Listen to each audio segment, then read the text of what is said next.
कई महीनों से कृषि कानूनों और किसानों के नाम पर आंदोलन कम सियासत ज्यादा कर रहे राकेश टिकैत और उनके मुट्ठी भर समर्थकों को सीएम योगी आदित्यनाथ ने तगड़ा झटका दिया है।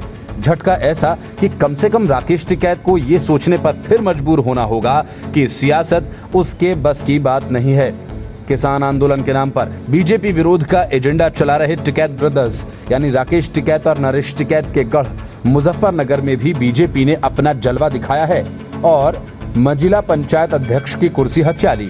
मुजफ्फरनगर की सीट इसलिए भी मायने रखती है कि यहाँ के नतीजे मुस्लिम परस्त सियासत करने वाले ओवैसी एंड कंपनी के लिए एक बड़ा संकेत है, क्योंकि जिला पंचायत अध्यक्ष पद के चुनाव में मुस्लिम जिला पंचायत सदस्य बीजेपी के लिए बैसाखी बन गए।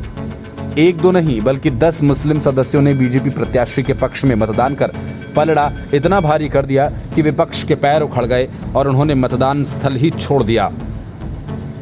ऐसे में सवाल ये उठ रहा है कि क्या किसान आंदोलन कमजोर पड़ गया है?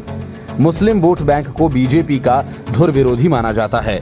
मुस्लिम मतदाता वहां वोट करता है जहां बीजेपी प्रत्याशी को हराया जा सके, लेकिन मुजफ्फरनगर में इसका बिल्कुल उलट हो गया, जहां पर जिला पंचायत अध्यक्ष के चुनाव में मुस्लिम जिला पंचायत सदस्यों का वोट ही बीजेपी प्रत्याशी के लिए संजीवनी बन गया। 43 जिला पंचायत सीटों में 13 सीट जीतने वाली बीजेपी के पक्ष में 30 सदस्यों ने मतदान किया, जिनमें से 10 सदस्य मुस्लिम हैं। बीजेपी के जिला पंचायत अध्यक्ष प्रत्याशी बीरपाल निर्वाण के पक्ष में हुसैनो, शौकीन, रेहान अली, सबा, फरहाना, शाहनवाज, सादिका, जरीन, जूली जाटव और सुरेशना ने मतदान किया। बता दें कि जूली जाटव और सुरेशना वैसे तो हिंदू हैं, लेकिन दोनों ने शादी मुस्लिम युवकों से की है और उनका वोट भी विपक्ष का कट्टर वोट माना जा रहा है। मुजफ्फरनगर के जिला पंचायत चुनाव में केंद्रीय राज्य मंत्री संजीव बालियान उस समय धर्म संकट में फंस गए थे जब विपक्ष ने उनके भाई सत्येंद्र बालियान को जिला पंचायत अध्यक्ष का प्रत्याशी घोषित कर दिया था। संजीव बालियान के सामने इस समय कड़ी चुनौती थी कि वह अपने भाई का साथ निभाएं या फिर उस पार्टी का जिसके बल पर वे आज केंद्रीय राज्य मंत्री बने हुए हैं। बीजेपी में संजीव बालियान को लेकर अंदर खाने विरोध के स्वर उठने लगे थे। विरोधी स्वरों पर उस समय विराम लग गया जब संजीव बालियान ने विपक्ष के ऐसे वोट भी बीजेपी के खेमे में लाकर डाल दिए जिनके बारे में कभी सपने में भी नहीं सोचा जा सकता था।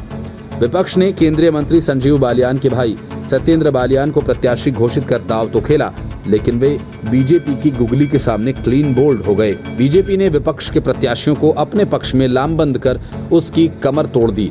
बीजेपी ने वार्ड 43 के जिला पंचायत सदस्य जरीन के जाति प्रमाण पत्र पर सवाल उठाए तो विपक्ष उसके समर्थन में खड़ा हुआ, लेकिन बीजेपी की रणनीति के चलते जरीन बानो ने अपना प्रमाण पत्र संजीव बालियान को सौंप दिया और यहाँ भी विपक्ष को मुंह की खानी पड़ी।